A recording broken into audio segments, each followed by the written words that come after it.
de Hugo de São Vítor, opúsculo sobre o modo de aprender e de meditar. A humildade é necessária ao que deseja aprender. A humildade é o princípio do aprendizado, e sobre ela, muita coisa tendo sido escrita, as três seguintes, de modo principal, dizem respeito ao estudante. A primeira é que não tenha como vil nenhuma ciência e nenhuma escritura. A segunda é que não se envergonhe de aprender de ninguém. A terceira é que, quando tiver alcançado a ciência, não despreze aos demais. Muitos se enganaram por quererem parecer sábios antes do tempo, pois com isto envergonharam-se de aprender dos demais o que ignoravam. Tu, porém, meu filho, aprende de todos de boa vontade aquilo que desconheces. Serás mais sábio do que todos, se quiseres aprender de todos. Nenhuma ciência, portanto, tenhas como vil, porque toda ciência é boa. Nenhuma escritura, ou pelo menos nenhuma lei desprezes, se estiver à disposição. Se nada lucrares, também nada terás perdido. De fato, diz o apóstolo, omnia legentes que bona sunt tenentes. Ou, em português, examinai tudo, abraçai o que é bom. 1 Tessalonicenses capítulo 5, versículo 21. O bom estudante deve ser humilde e manso, inteiramente alheio aos cuidados do mundo e às tentações dos prazeres, e solícito em aprender de boa vontade de todos. Nunca presuma de sua ciência. Não queira parecer douto, mas sê-lo. Busque os ditos dos sábios e procure ardentemente ter sempre os seus vultos diante dos olhos da mente como um espelho. 3 coisas necessárias ao estudante. 3 coisas são necessárias ao estudante: a natureza, o exercício e a disciplina. Na natureza, que facilmente perceba o que foi ouvido e firmemente retenha o percebido. No exercício, que cultive o senso natural pelo trabalho e diligência. Na disciplina, que vivendo louvavelmente componha os costumes com a ciência. Prime pelo engenho e pela memória. Os que se dedicam ao estudo devem primar simultaneamente pelo engenho e pela memória, ambos os quais, em todo estudo, estão de tal modo unidos entre si que, faltando um, o outro não poderá conduzir ninguém à perfeição. Assim como de nada aproveitam os lucros onde faltam os vigilantes, e em vão se fortificam os tesouros, quando não se tem o que neles guardar. O engenho é um certo vigor naturalmente existente na alma, importante em si mesmo. A memória é a firmíssima percepção das coisas, das palavras, das sentenças e dos significados por parte da alma ou da mente. O que o engenho encontra, a memória custodia. O engenho provém da natureza, é auxiliado pelo uso, é embotado pelo trabalho, e moderado e aguçado pelo exercício moderado. A memória é principalmente ajudada e fortificada pelo exercício de reter e de meditar assiduamente. A leitura e a meditação. 2 coisas há que exercitam o engenho: a leitura e a meditação. Na leitura, mediante regras e preceitos, somos instruídos pelas coisas que estão escritas. A leitura é também uma investigação do sentido por uma alma disciplinada. Há 3 gêneros de leitura: a do docente, a do discípulo e a do que examina por si mesmo.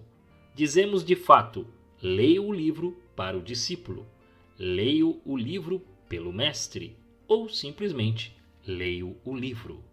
A meditação.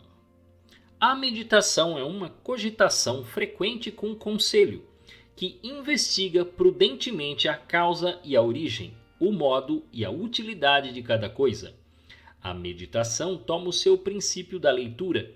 Todavia, não se realiza por nenhuma das regras ou dos preceitos da leitura.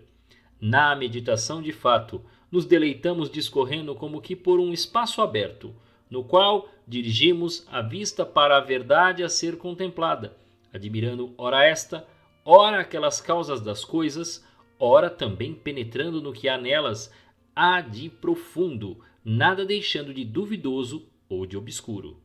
O princípio da doutrina, portanto, está na leitura, a sua consumação na meditação.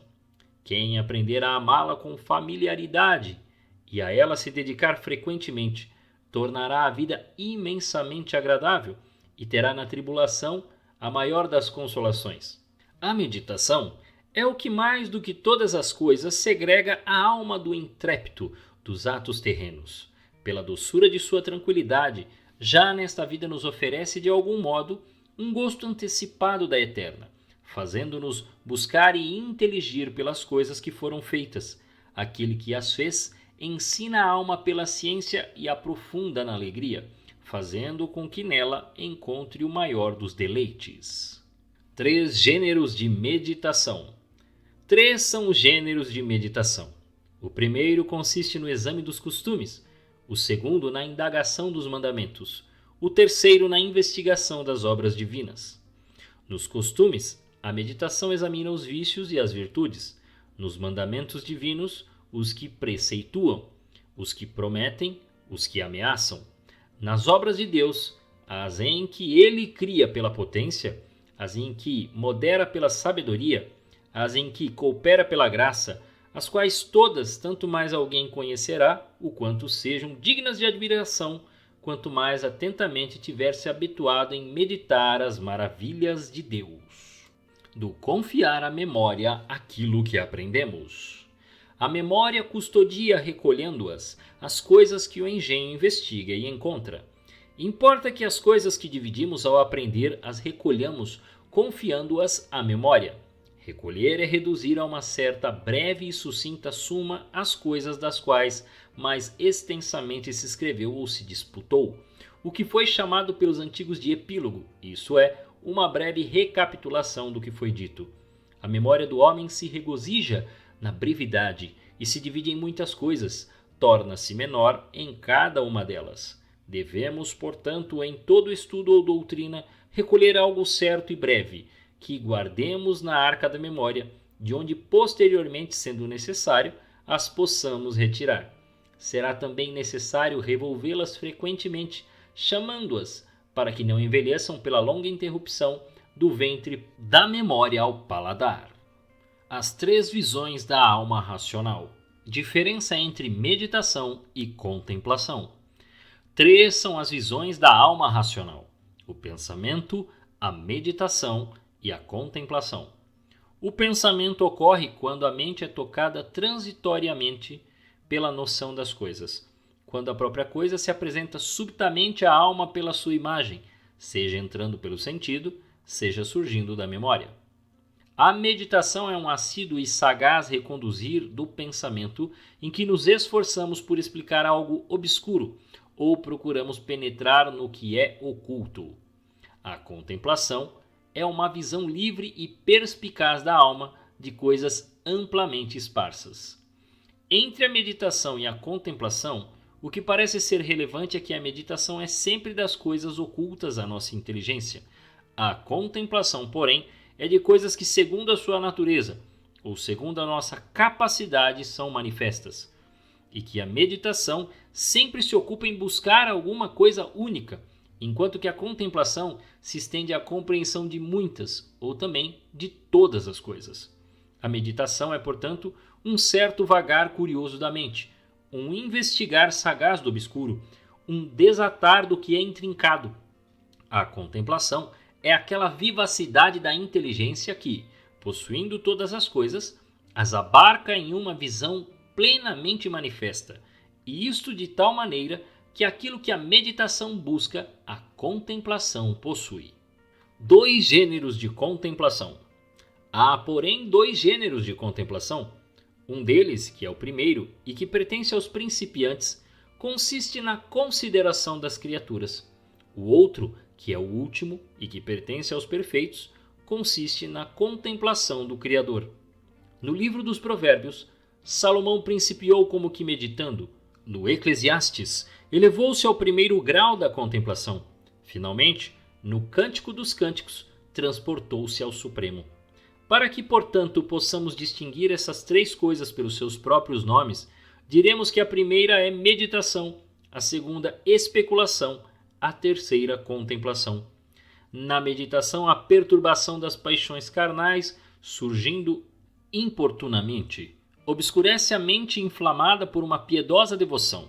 Na especulação, a novidade da insólita visão alevanta a admiração. Na contemplação, o gosto de uma extraordinária doçura a transforma toda alegria e contentamento. Portanto, na meditação temos solicitude, na especulação, admiração, na contemplação, doçura. 3 partes da exposição. A exposição contém 3 partes: a letra, o sentido e a sentença.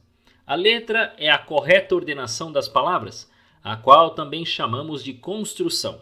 O sentido é um delineamento simples e adequado que a letra tem diante de si como um primeiro semblante. A sentença é a mais profunda inteligência, a qual não pode ser encontrada senão pela exposição ou interpretação. Para que uma exposição se torne perfeita, requerem-se nessa ordem: primeiro a letra, depois o sentido e, posteriormente, a sentença. Os 3 gêneros de vaidades. 3 são gêneros de vaidades. O primeiro é a vaidade da mutabilidade, que está em todas as coisas caducas por sua condição. O segundo é a vaidade da curiosidade ou da cobiça, que está na mente dos homens, pelo amor desordenado das coisas transitórias e vãs. O terceiro é a vaidade da mortalidade, que está nos corpos humanos pela penalidade. As obrigações da eloquência. Disse Agostinho, famoso por sua eloquência, e o disse com verdade, que o homem eloquente deve aprender a falar de tal modo que ensine, que deleite e que submeta. A isso acrescentou que o ensinar pertence à necessidade, o deleitar à suavidade e o submeter à vitória. Destas 3 coisas, a que foi colocada em primeiro lugar, isto é, a necessidade de ensinar, é constituída pelas coisas que dizemos, as outras 2 pelo modo como as dizemos.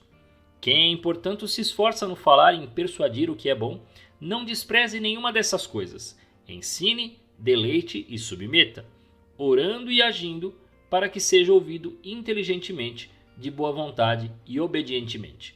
Se assim o fizer, ainda que o assentimento do ouvinte não o siga, se o fizer apropriada e convenientemente, não sem mérito, poderá ser dito eloquente.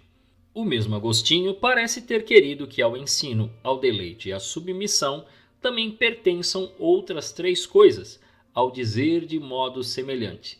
Será eloquente aquele que puder dizer o pequeno com humildade, o moderado com moderação, o grande com elevação.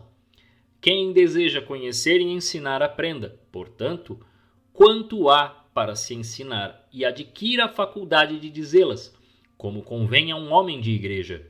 Quem, na verdade, querendo ensinar às vezes, não é entendido, não julgue ainda ter dito o que deseja aquele a quem quer ensinar, porque, mesmo que tenha dito o que ele próprio entendeu, ainda não foi considerado como o tenho dito aquele por quem não foi entendido. Se, porém, foi entendido, de qualquer modo que o tenha dito, o disse. Deve, portanto, o doutor das divinas escrituras ser defensor da reta fé, debelador do erro e ensinar o bem, e neste trabalho de pregação conciliar os adversos, levantar os indolentes, declarar aos ignorantes o que devem agir e o que devem esperar, onde tiver encontrado ou ele próprio os tiver feito, homens benévolos, atentos e dóceis, há de completar o restante conforme a causa o exija. Se os que ouvem devem ser ensinados, seja o feito por meio de narração. Se todavia necessitar que aquilo de que trata seja claramente conhecido, para que as coisas que são duvidosas se tornem certas, raciocine através dos documentos utilizados.